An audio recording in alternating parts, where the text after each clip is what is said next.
Have you ever wondered what would happen if you added fresh tomatoes to your traditional Ofe Akwu stew? Will it make the stew richer or will it change the authentic taste?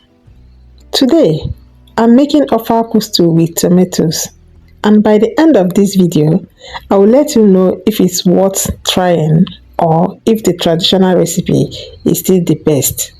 Stay with me. Hello everyone, welcome back to my channel. If you are new here, you are highly welcome. Today, I will show you step by step how I made this delicious Ofe Akwu stew with tomatoes. Let's get started. I started by pounding my banga fruits after cooking them. If you don't have mortar or pestle to pound your palm fruit, or you don't have a blender to match it for some time before extracting it, you can use a very clean plastic bottle to pound the cooked palm fruit. It's simple, effective, and saves a lot of stress. If you would like to see the complete process of cooking the palm fruits and extracting the banga juice from scratch, be sure to check out my previous Ofe Akwu video after watching this one. These are all the ingredients we'll be using for this recipe, and as usual, I'll be dropping them in the description box of this video. Every ingredient contributes to the rich aroma and authentic taste that makes this stew so special. To begin, I poured the blended fresh tomatoes and fresh pepper into a pot. Next, I added some groundnut oil and allowed the tomato to fry properly. Then I added 1 sachet of Gino tomato paste together with sliced onions. Now I stir everything together and add curry masala. This step is very important because frying the tomato well removes that raw sour taste and gives the soup a rich flavor. Before we continue cooking, if you are enjoying this recipe and love learning simple Nigerian cooking techniques, please take a second to like this video, subscribe to the channel, and turn on the notification bell so you never miss any of my recipes. Your support really helps this channel grow, and it encourages me to keep sharing delicious Nigerian meals every week. Now, let's continue cooking. I continue frying until the oil begins separating from the tomatoes. Once the tomato mixture is nicely fried, I set it aside while we prepare the main stew. Into another pot, I added the chicken. Then I seasoned it with thyme, Knorr cubes, tasty cube, salt, fresh pepper, and onion. I stir everything together without adding water. This allows the chicken to cook in its own natural juice, making it more flavorful.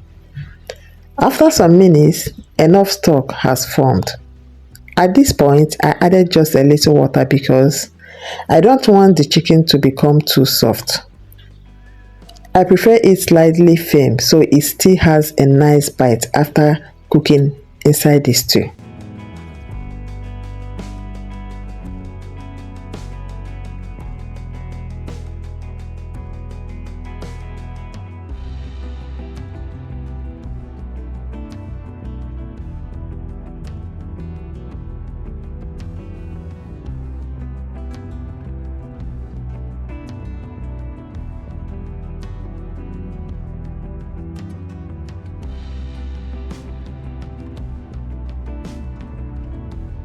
Once it's cooked, I removed the chicken and kept it aside.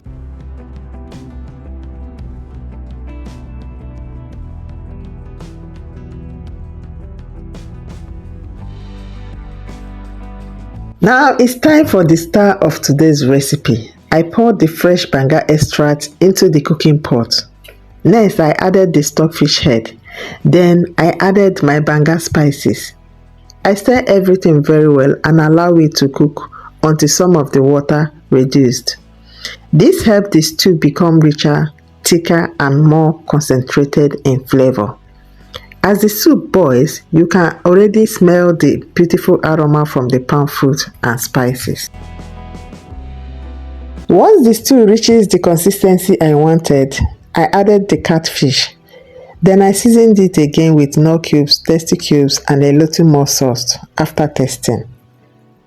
Always taste your stew before adding more seasoning. Every stock is different. After stirring, I cover the pot and allow everything to cook for another 3 minutes.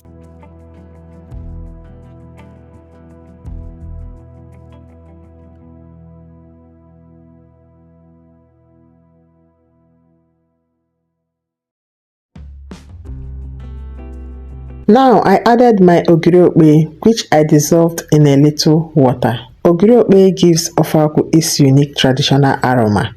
If you have never tried it before, don't skip it. It makes a huge difference in your Ofe Akwu stew. Now comes the special twist in today's recipe. I poured in the fried tomato mixture. Besides adding extra flavor, it also helps make the stew thicker.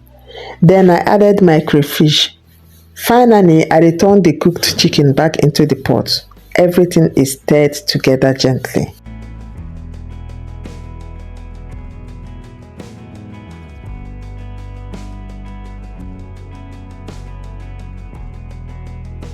I covered the pot and allowed it to cook for another 7 minutes so all the flavors can combine beautifully.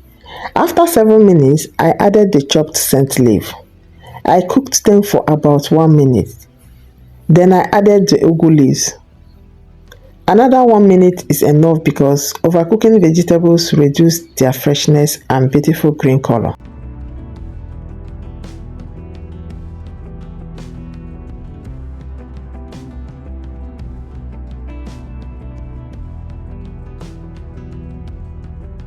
Look at this stew.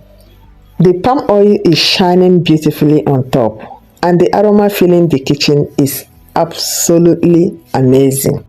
Now it's time for the most important part, the taste. Since today's recipe is an experiment, I really wanted to know if adding tomatoes will completely change the taste of traditional Ofe Akwu. After tasting the Ofe Akwu stew with tomatoes, I can honestly say the difference isn't much. It still has that rich, authentic banga flavor we all love. The tomatoes mainly makes the stew a little thicker and add a slight richness, but they don't overpower the traditional taste. If you have been curious about adding tomatoes to your Ofe Akwu stew, I recommend giving it a try and deciding which version you prefer. If you enjoyed today's recipe, don't forget to give this video a big thumbs up. Tell me in the comments, have you ever cooked Ofe Akwu with tomatoes, or do you prefer the traditional recipe without tomatoes? I would really love to hear your opinion. If you are new here, subscribe to the channel and turn on the notification bell so you don't miss more delicious Nigerian recipes, cooking tips and kitchen hacks. Thank you so much for watching. God bless you, and I will see you in my next video. Bye.